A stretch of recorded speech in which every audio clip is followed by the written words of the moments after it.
Are you the kind of person who wants to achieve success in life? Do you have the mental toughness to make that happen? No matter what your ambitions are, achieving success is always difficult. And over time, the daily grind can take a toll on your physical, on your mental, and on your emotional energy. Achievers and high performers from all walks of life face ups and downs in their path to success. They face failure, they face burnout, discouragement, fatigue, self-limiting thoughts, stress, and so much more. And how do they continually strive towards their personal goals year after year? What keeps them going? How do these people stay strong and persevere when there is so much stacked against them?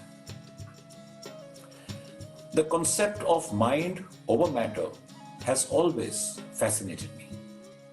I grew up listening to stories of ordinary people using sheer willpower to do extraordinary things, of optimizing their mental strength to achieve the impossible.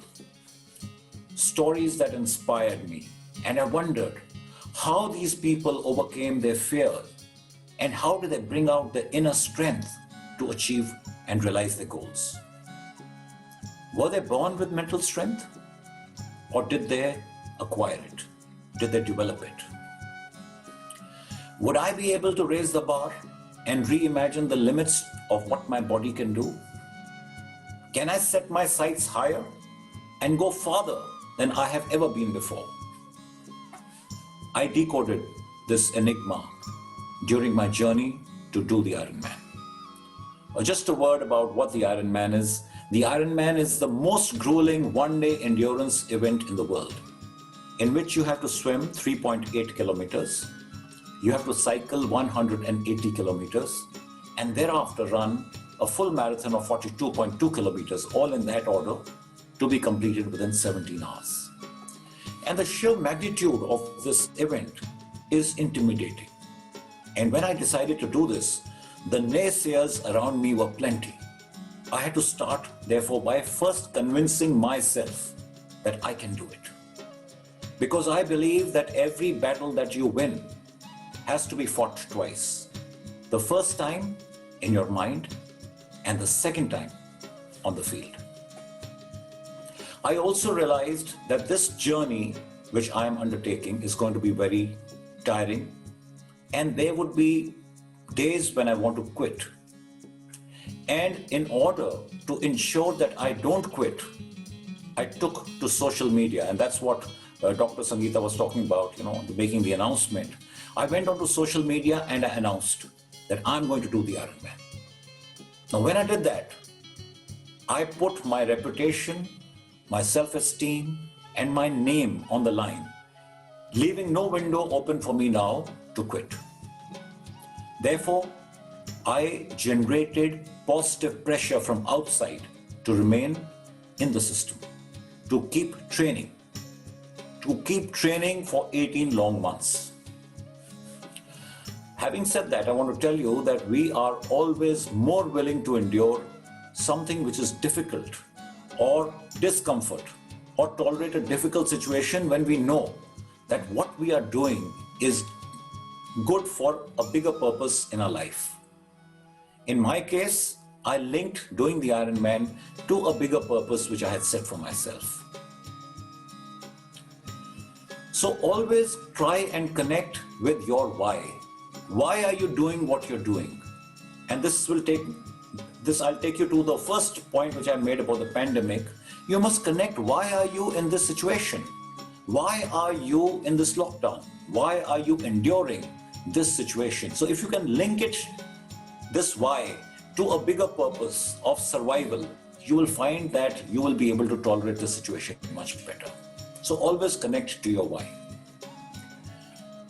The 18 months training which I did was in itself a very formidable task. I'm based in Delhi. The heat out here is sweltering in the summer months, touching 44 degrees. The pollution is claustrophobic. The traffic is dangerous on the roads, and I needed to cycle on the roads. So it made cycling very difficult. And I was working. I held a very sensitive appointment, which was a 9 a.m. to a 5:30 p.m. job. And therefore, there was no way I could compromise on that. So these were the challenges that I faced in my training. So it was evident that if I wanted to spend time training for the Ironman, which I told you about the distances, I needed to carve out this time from the time which was balanced from my 9 a.m. to 5:30 job. Take that time out, and from the balance time, I needed to carve out a out-of-the-box schedule to train. So what I did was I used to come back from office and change and go for a run from 7 at night to 10 o'clock. Use the same time from 7 to 10 on weekdays to go for a swim. So out of the 5 weekdays, I would swim on 2 days and cycle and run on 3 days, and leave the cycling to the weekend because the cycling required a maximum amount of time. So just to give an idea, if you are to cycle 180 kilometers, you need between 6 to 7 hours of time. So I would spend that on the weekend from 2 a.m. on a Saturday night to 9 a.m. on a Sunday morning. And this 6 to 7 hours of cycle rides were intense and sapping. And often I would begin to doze on my cycle, and this was highly dangerous. But I persisted and finished my ride. Now, why I told you this was because when I was doing this out-of-the-box training, and when I say out-of-the-box was, the time was not conventional, because that was how I could manage my time. So I was running at odd hours. I was also running in the afternoons on a Sunday. But all this odd hour training actually built up mental endurance, which I didn't know about that time. So if you do things which are difficult, if you willingly accept discomfort, then you can enhance your mental endurance. Most of us don't understand the enigma of mental endurance. But being mentally tough is about how we respond to a difficult situation, or when we encounter an obstacle or face a challenge. It's the how that is important. How do you respond to it? And this response can be boosted by two things: by willingness and by optimism. Willingness is the ability to accept the situation, and it will vary. It will vary based on whether the situation is likely to benefit you or not. If the situation is likely to benefit you, you will be more willing. But if it's not going to benefit you, then the willingness comes down. Optimism, on the other hand, is a positive thought that whatever you are doing will have a favorable outcome. During my training, I used this technique of visualization, which I spoke of earlier also. I did a lot of visualization to remain optimistic. I would imagine myself running down the red carpet of the Ironman finishing line and a loud voice echoing and booming to say, "Vikram, you're an Ironman," and the crowd applauding and cheering me on. And this kept me motivated. So I used to visualize my success. Everyone, performers, artists, sportsperson, they have their low moments. A cramp during a critical run, bad hits in a cricket match. These are normal. But what separates them from ordinary people is the ability to bounce back after a setback. And this ability is not something that you inherit. It is something that you train for. The emphasis is on knowing what to do when you face pressure. So therefore, it's important that you have a plan. Even if the plan is as simple as a word that you repeat to yourself, a word that boosts your confidence. And I did a lot of this self-talk. I would talk to myself whenever I was low, or whenever I was in a question on my performance. I would say, "I can do it. I am good. I will keep pushing. I am capable of this effort." And when you do this self-talk, when you talk to yourself, you generate a positivity within that helps enhance mental endurance. How do you continue to stand tall in the face of adversity is a skill that can be mastered. I will narrate an incident which happened to me during my training. It was a hot, humid, sultry Sunday morning, and I was doing a 35-kilometer run as part of my training. Now, I knew that because it was hot, humid, sultry, I needed to hydrate properly, and I had done that. I had adequate hydration.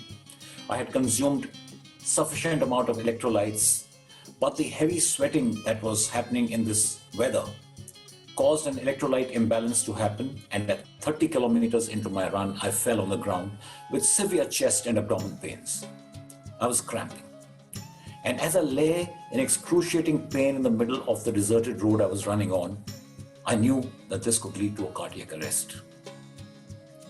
Miraculously, about a minute into the cramps, the pain receded, and I was able to get up. And I tried to start running again, but the effort was killing. I was totally exhausted. So I still had 5 kilometers to do, and I started walking. And as I walked, I slowly began to jog, trying to synchronize my breathing with the fall of my feet. And I realized that when I did this, I could build up a momentum, and I started exhaling every 3 steps, inhaling the next 3 steps, and I built up a rhythm, and I completed the 5 kilometer. That was balance. And this incident was forgotten because in the run-up to the big day of the Ironman, which was to happen in Austria on the 1st of July 2018, all this was forgotten, and now I'll take you to the event. I started my swim 7 o'clock in the morning. I completed the 3.8 kilometer swim, and I had quickly changed onto my cycling gear, and I commenced my 180 kilometer cycling. There were steep inclines on the way, and I found that 150 kilometers into my cycling, my eyes started to blur, and I felt very, very low on energy, and I was getting to a point of blacking out. It became extremely difficult to focus on the road. The steep inclines in this 150 kilometers, where I had gained an altitude of 6,000 feet, had sapped my energy. And I was getting desperate as disheartening visions of dropping out of the race started to appear in my head. So I made one last ditch attempt, and I suddenly remembered what had happened to me on that Sunday morning during the run when I had cramped. And when I stood up and I coordinated or synchronized my running with the fall of my feet, and I built up a rhythm. And taking a leaf out of that, I did the same on this day. And I started to cycle and pedal along with my breathing, synchronizing the two. And I found that I gradually started gaining momentum. And 15 to 20 minutes into this rhythm that I built up, I still had 30 kilometers to go. I was magically transported, and I connected with my mother. My mother, who had passed over, who had crossed over 5 years ago. I could see her clearly looking down upon me, egging me on, smiling, and I felt a surge of energy come into me. I had goosebumps, I had tears rolling down my cheeks, and I felt that energy. And I started to cycle strongly, and I finished the balance 30 kilometers. And this incident actually changed the outcome of the Ironman event that I was taking part in. I was very, very intrigued. What had happened? How did I get that feeling and that energy? So when I got back to India, I started to research, and I started looking for people who may have had similar experiences. And to my surprise, I found there were a number of athletes who had shared experiences of how they had gone into a meditative state while running, by synchronizing their breathing with the fall of their feet. And that's when I realized that what had happened to me that day was that I had become meditative because of synchronizing my breathing with the pedaling of my cycle. Mental endurance plays a significant role in our lives, and it is the key to tackle difficult situations. We need mental endurance to tackle a difficult boss, to endure a demanding relationship, even to look after elderly parents or sick parents, and to deal with teenage children. So everything and anything you do in your life requires mental endurance. And we can enhance our mental endurance just like we can enhance our physical endurance. And I'm going to share a few tips with you all as to how you can build your mental endurance. First, like I said earlier, connect with the why in your life. Why are you enduring whatever you are? And the moment you make this connection, you will find that whatever you're enduring becomes easier for you to endure. Second, meditate. I told you about how I got energy out of meditation. Meditation calms your mind. It calms yourself. It calms your mind. It makes you happy. It releases endorphins in your mind, which are the happy hormone. It brings about focus. And if you can meditate while running, then you can also develop physical endurance along with mental endurance. So meditate. Learn to thrive in adversity. Step outside your comfort zone. My comfort zone before I started my training was to get back from work, freshen up, socialize, watch television, be with friends, and day after day, that's what you were doing. I had to step out of my comfort zone and get into the training. Train at night, train on a Sunday afternoon.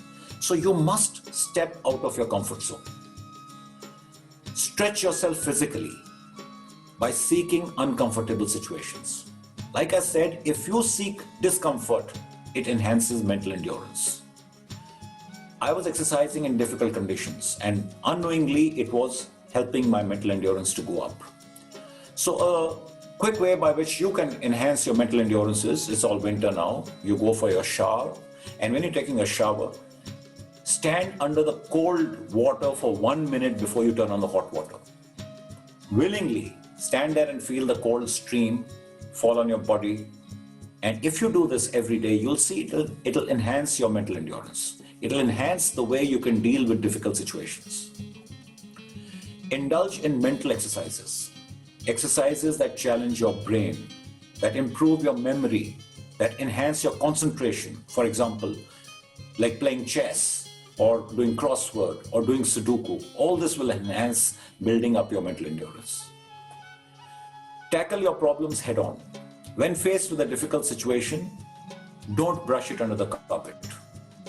Take it head on because procrastination is a defense mechanism of the mind. And we tend to stall a difficult situation and keep it for later. Don't do that. Don't allow that to rule you. Take it head on and you will find it'll become a habit. 1 hour of yoga. If you can do an hour of yoga, is like a wonder drug.